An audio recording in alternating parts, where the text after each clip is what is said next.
Hey guys, welcome back to our series on hair transplants, specifically in Istanbul. I already did a video for you regarding tourism in Istanbul before your hair transplant, as well as how to choose your clinic. We've also seen my friend Matt go from 0 to 6 months at the time of recording this.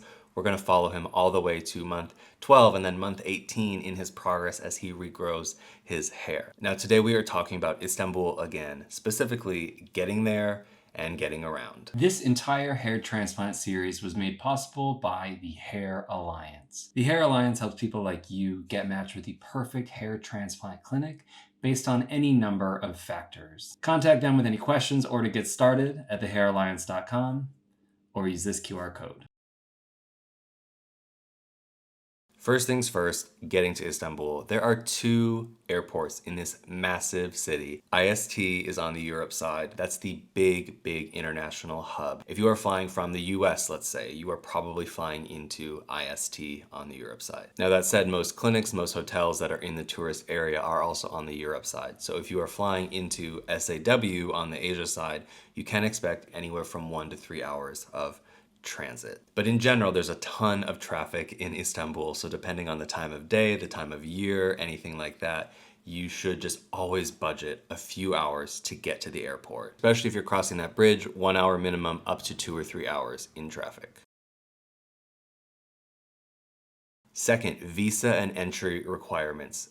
These are always changing, so you need to check the current requirements for citizens of your country.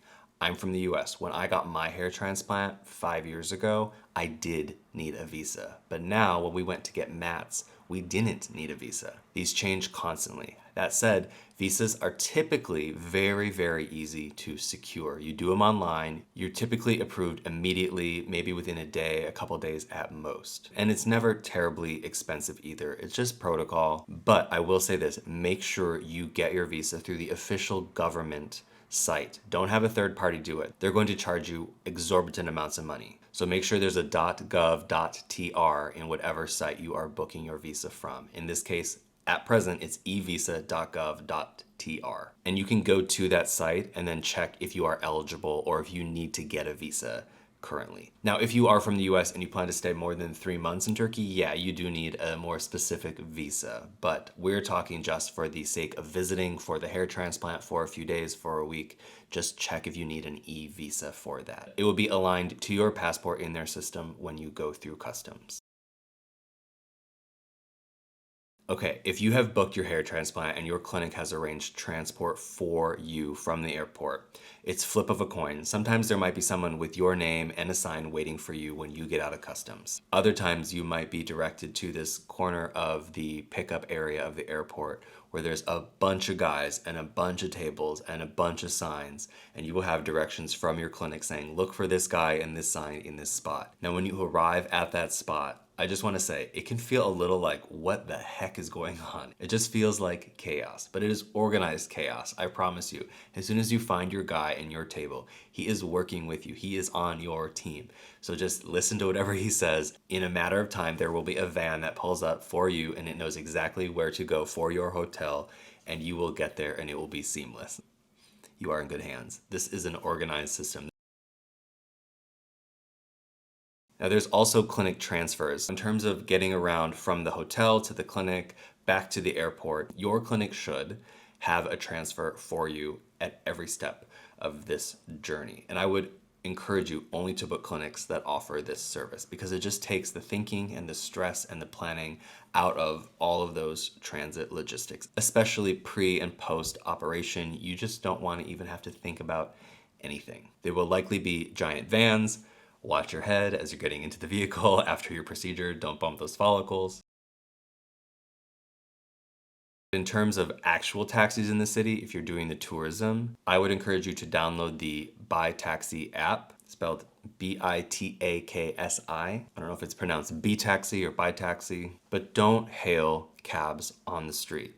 In my experience, they will try to take you for a ride figuratively before they do so literally. They'll say, my meter is broken, I only take cash. They try to negotiate a price up front with you that's exorbitant. They take longer ways to run up the fee. You want an app that just takes away that negotiating and that thinking and everything. So use BiTaksi. In the 4 times I've visited in the last 8 years, Uber has worked on and off for me, so I would rely more on BiTaksi for this. And I encourage you to download it ahead of time, incorporate your payment into the app, just so that you have that efficiently ready to go when you are on the ground. The city is huge. I already mentioned that in terms of the airport, but I just want to encourage you to budget extra time anytime you're going anywhere, especially if you're covering a lot of ground. If you're in the tourism zone itself and you are able-bodied and you feel fine, I would say it's probably worth your time just to walk, even if it's upwards of 30 minutes. If the weather's nice, if you're capable. It's a beautiful city at that too. You could be bumper to bumper in short distances, on those hills, on those one-way streets, and it could be a pain in the butt if you are just trying to get 10 minutes away. It might be faster to walk.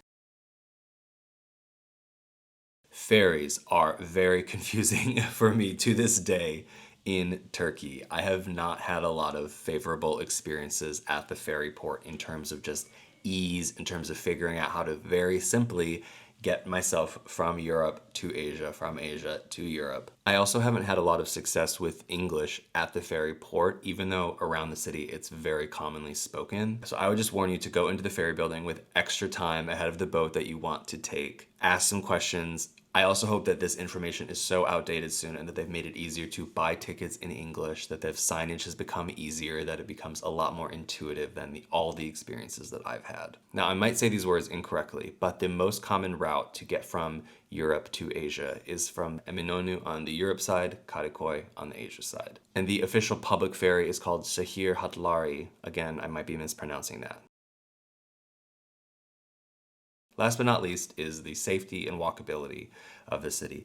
I touched on this a little bit in terms of the taxis and moving around there, but Istanbul is extremely walkable. It's a beautiful, beautiful city to experience at eye level. If you don't mind a hill here and there, you're gonna see all these beautiful stray cats, you're gonna see amazing architecture, you're gonna see different faces of the city down different streets. It's a very safe city too, even after dark. It's a very, very safe city in general. The city really does favor pedestrians, so drivers are well tuned to you. They're looking for you as they're moving around. But those main challenges for you are just congestion, hills, narrow sidewalks, some rundown side streets. That's it. All right, guys, that is your overview of getting around Istanbul, getting to and from Istanbul. I hope it helps. Please check out the entire series that we're producing around hair transplants, specifically watching my friend Matt as he goes through the procedure and through the recovery and regrowth. Take care, and we will see you in the next video. Again, if you are considering a hair transplant, please contact our partner in this series, the Hair Alliance, at thehairalliance.com or using this QR code.